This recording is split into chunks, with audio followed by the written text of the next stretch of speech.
રાજકોટ જિલ્લામાં જેતપુર, ધોરાજી, ઉપલેટા, ભાયાવદર, જસદણ વગેરે જે નગરપાલિકાઓ છે તથા ટીપીડીપીની સીટો માટે ઇલેક્શન યોજાઈ રહ્યા છે અને એમાં તૈયારીઓ જે છે સમય અનુસાર ચાલી રહી છે.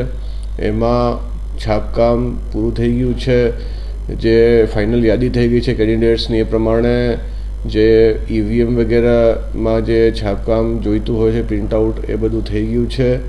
સાથોસાથ જે અલગ અલગ કોન્ટ્રાક્ટર્સ અને વેન્ડર્સ જે ફાઇનલ કરવાના હોય છે એ પ્રક્રિયા પણ થઈ ગઈ છે. કર્મચારીઓને રહેવા જમવા માટે રિસીવિંગ ડિસ્પેચિંગના જે આગોતરી તૈયારીઓ છે, કાઉન્ટિંગની આગોતરી તૈયારીઓ છે એ સમયાનુસાર ચાલે છે.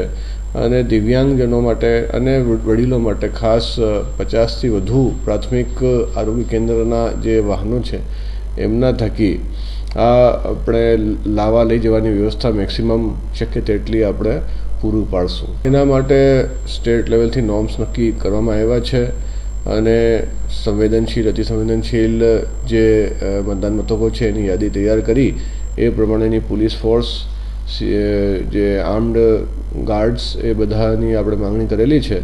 ટૂંક સમયમાં ત્યાંથી ફાળવણી થયેથી ચૂંટણી સુચારુ રૂપથી યોજી શકાશે. સામાન્ય ચૂંટણીઓની જેમ આ વખતે પણ આપણે જે દિવ્યાંગજનો અને વડીલો છે એમના માટે પ્રાથમિક આરોગ્ય કેન્દ્રોના વાહનોનું રૂટ બનાવી જે લોકોની જરૂરિયાત છે એમને મતદાન મથક સુધી પહોંચાડવાનો પ્રયત્ન કરશું. વ્હીલચેર મહત્તમ પહોંચાડવાનો પ્રયત્ન કરશું. ખર્ચની વોર્ડની સંખ્યા પ્રમાણે અલગ અલગ મતદાનની અલગ અલગ લિમિટ છે, જેમાં 2.5 લાખ લિમિટ છે. જો વોર્ડની સંખ્યા 9